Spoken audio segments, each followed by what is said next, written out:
guys, how's it going? Nick here, and in this video we're going to talk about how you can retire early. Get out of the rat race, go chill on a beach, drink those Mai Tais, and just enjoy the rest of your life. Now, how is this done? Now, the first step isn't what everyone's thinking. It's not make more money, it's not invest. The number one way to do this is to cut down on your expenses. Now, why is cutting down on your expenses so important? It's because for every dollar that you have in expenses, you need 25 times that much money in an investment account in order to cover your expenses. Now, why is cutting down on expenses such an important thing to do? Why is it so important that it's the number one step in retiring early? Now let's talk about this. So I'm sure you've heard of a little something called lifestyle creep. Now if you haven't, let me explain to you briefly what it is. Lifestyle creep is what happens when you get a pay raise or you come into a large amount of money. And just like that, your lifestyle starts to get a little better. With each pay raise, you start going out more, you start buying nicer things, you start buying more clothes or newer clothes or nicer clothes. Anything really. It's this creep that happens when you start making more money. You feel the urge to start spending more money, and it's not even an urge that you really feel, it just creeps up on you. That's why it's called lifestyle creep. It out of nowhere, one day you'll be driving your Ford Focus in a crappy little old apartment, and then you'll start getting that pay raise, you start making over $100,000 a year, getting those raises, and then before you know it, you're driving an expensive car like a BMW, you're living in the nicest apartments, all this stuff just to show off to people, just to make it appear like you're wealthy, like you've made it, just enjoying life, doing things that you think rich people do. Now this is something that happens to almost everyone. People who are not aware, it can happen to them instantly. You're just going along, minding your business, one day you get a pay raise, next thing you know, you're buying the nicest car for yourself. You're buying a Rolex watch for yourself. Now why is this? It's because you think you earned it. You think, okay, I have this extra money, I have it at the beginning of the month, I need to spend it. Because you're so used to living paycheck to paycheck that when you get a raise, you think, I still need to spend all this money. I have so much money left over, I can go spend it on eating out more. I can go spend it on going to the movies, buying more drinks with my friends. But really, this is what we need to cut down on. Because lifestyle creep happens on so many levels. It happens whether you get a pay raise from $40,000 to $50,000 or whether you get a pay raise from like $200,000 to $300,000. I know people that make $300,000 a year and they are broke. They live a luxurious lifestyle, they drive super nice cars, they live in super nice apartments, but they still live paycheck to paycheck. If, let's say they lost their job next week, they would have to sell all their stuff and they would not get a good deal because you do not get a good deal on cars. When you try to sell your car, you will lose a lot of money. You don't get the value that you put into it, I'll tell you that much. Because within the first year of buying a new car, it goes down approximately 20% in value. So managing lifestyle creep and just being aware of it, being able to see it and notice it when it's there, and telling yourself, I'm not gonna do this, I'm not gonna go and start treating myself just because I got a little raise. What you should do is pay yourself first. Now what do I mean by this? It's the act of when you get your paycheck, before going and paying all your other bills, before paying your car, before paying your electric, before paying your mortgage or your rent, it's just paying yourself. Whether that's 10%, 15%, 20%, the higher the better. The more you pay yourself, the better that is, the earlier you will be able to retire. Now, what is a good percentage to get to? Now, a lot of people ask me this, and what I try to achieve is to be able to save 60% of my income. Now, it may seem like a lot, but I've just cut down on my expenses so much. I've cut out everything I don't need. We get so into just getting money in and then instantly handing it out. We get money from our employer.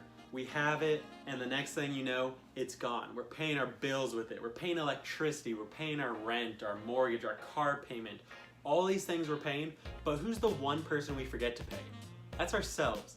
Now, why is this? It's because people don't prioritize themselves. And if you want to make money, if you want to be able to retire early, you really need to start prioritizing yourself. So always pay yourself first. Take at least the top 10% of your income and give it to yourself first. Whether that's putting it in a savings account and then putting that in a retirement Roth IRA or some other investment account, whether it's taking that money and saving up until you have enough for a down payment on real estate. The thing you just need to do is pay yourself first, because otherwise you're just getting that money and you're just giving it right out. That is how people live paycheck to paycheck at any pay level. Like I said, there's people that make $300,000 a year that are living paycheck to paycheck because they have car payments, because they have rent payments, because they have all these expensive luxury items they want to buy. They get their money, they buy their stuff, and then it's gone. None of it is theirs. They don't get to keep any of it, and that is the #1 mistake people make.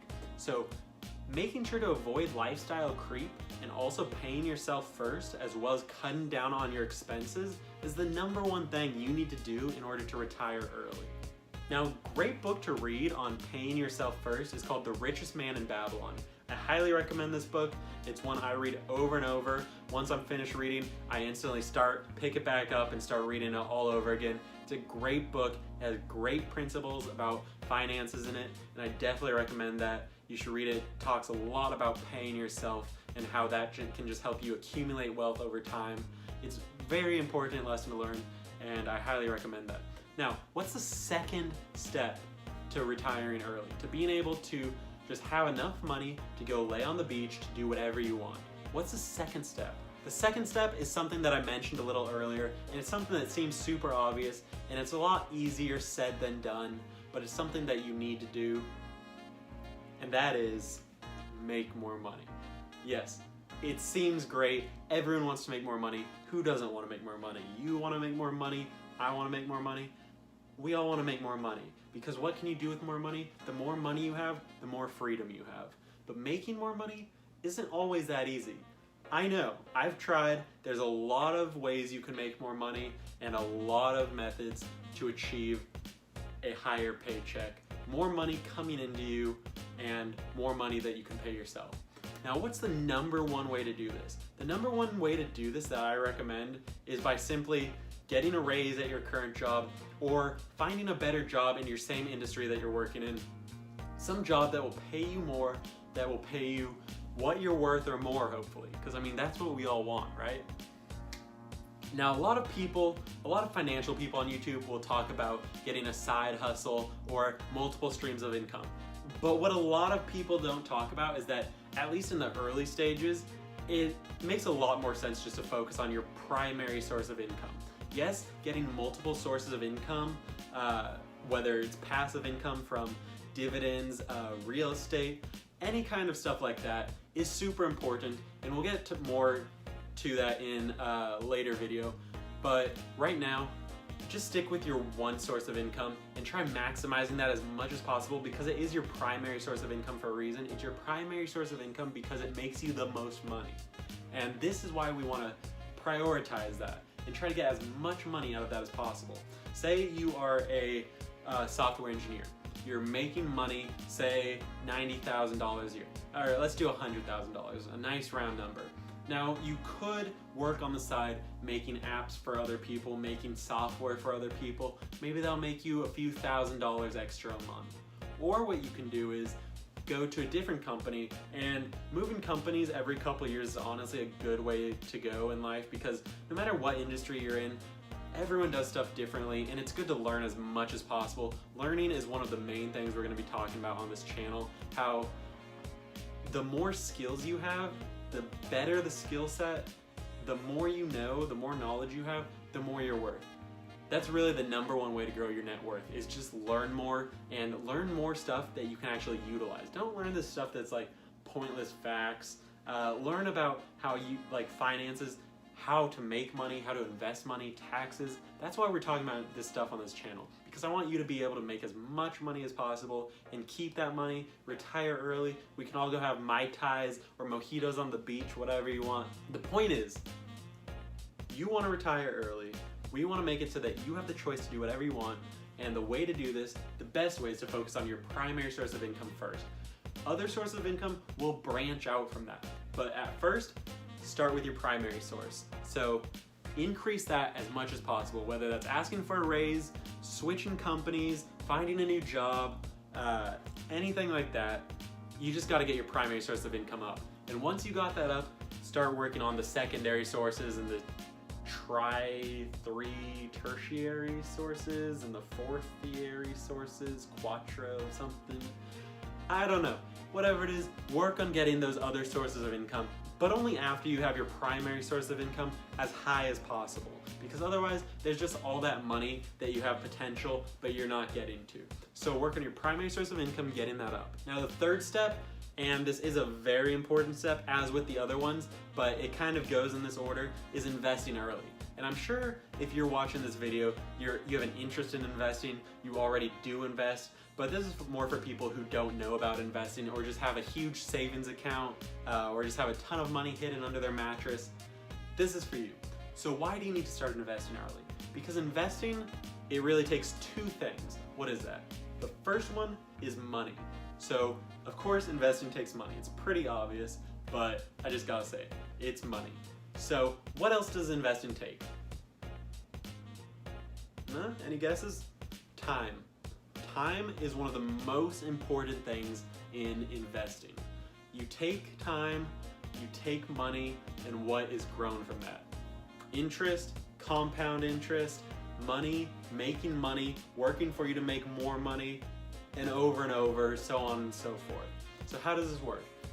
For simplicity, we're gonna just talk about stocks right now. I'm not gonna talk about putting that in real estate, though I do recommend real estate over stocks just because of all the other benefits that come along with purchasing real estate. Real estate is what I invest in mostly, but I also invest in a lot of stocks. So let's say you're trying to do what I'm doing. You save at least 50% of your income, let's say, just for simplicity's sake. So say you're making $100,000 a year and you save around 50% of your income. You put that towards investments. So let's say you put that in some sort of index fund, for instance, Fidelity or Vanguard. They both have great index funds. Fidelity, I know, has the FSKAX. So let's say you take that 50% of your income, that $50,000 a year, each month you just take that money and invest it into the FSKAX, for example. Let's say that has an 8% return. After 20 years of investing 50% of your income, which is pretty attainable, especially if you're making those higher numbers like $100,000. If you're making, say, $40,000, it's gonna be a little more difficult. I'm not gonna lie to you. But if you can get your income up and your expenses down and save around 50% of your income, after 20 years of investing at $100,000 income, so investing $50,000 a year, you'll have over $2.5 million. Now, in the financial community, the number to reach is a lot of times $1 million. Now, why is this? That is because at an 8% return on investment, if you have $1 million, that's around $80,000 a year that you're making off that $1 million. So out of that $80,000 you're making, let's say you take out half of that and you reinvest the other half. So you're reinvesting $40,000 a year. Each year, it just keeps going up and it keeps growing. Next year, it'll be a little more than $40,000 that you're investing, and then after that, it'll be $50,000, $60,000, just keeps going up as your money goes up. But each year, you can take out around $40,000 or a little more than that. There'll be about 4% each year that you can take out. Once you're at that level and your expenses are covered by that 4%, you're done. You don't have anything to worry about. You can retire at that point. And that's why $1 million is so huge. And that's why if you get your expenses super low, you don't even need to hit that $1 million mark in order to be able to retire, to be able to cover your expenses. For instance, if you can get your expenses down to around $24,000 a year, all you need is $600,000 in investments. That would make you around $48,000 a year from that 8% return we're talking about. And out of that, you take half of that out. So you have $24,000 to cover all your expenses for the year. You reinvest that other $24,000 and each year just keeps growing. So if you really want to retire early, all you really have to do is cut down your expenses, and that can easily be done with budgeting. After that, remember to try to get your primary source of income as high as possible. The higher the better. After that, start working on the other sources of income, which we'll talk about more in other videos, how you can get other sources of income and the best ways to make money from them from your primary source of income, how to branch those off to make more secondary sources. And then the third one is to remember to invest. And start investing now. Don't wait till tomorrow. Don't wait till next week. Don't wait till your next paycheck. Take what you have and invest as much as you can right now. Because once you get the ball rolling on that, once you start investing, it's kind of addicting. And honestly, that's the number one thing that people don't do right. That's the reason that people have to work until their 70s, into their 80s. It's really sad to see people that age having to work. And you don't want to be like that. You want to be able to retire at whatever age you want, whenever you want. You can just go do whatever you want and just have that freedom to choose. Whether you want to keep working, that's up to you. But just having that ability to choose, that's what we all strive for. And that's super attainable if you just follow these rules. Just start investing as young as you are, as old as you are. Just start investing today, whether that's in stocks, index funds, real estate, companies, individual stocks, any of those. Just start investing today. Do your research. We're going to talk more about stocks and real estate in future videos, but make sure you do your research, but start investing today because, like I said, investing consists of two things really. That's money and time. And if you have those two things, you'll set yourself up to be able to retire much earlier than most people. So thanks for watching, guys. If you like this video, be sure to leave a thumbs up, subscribe, leave a comment, let me know what you thought about this video. I'll see you in the next one.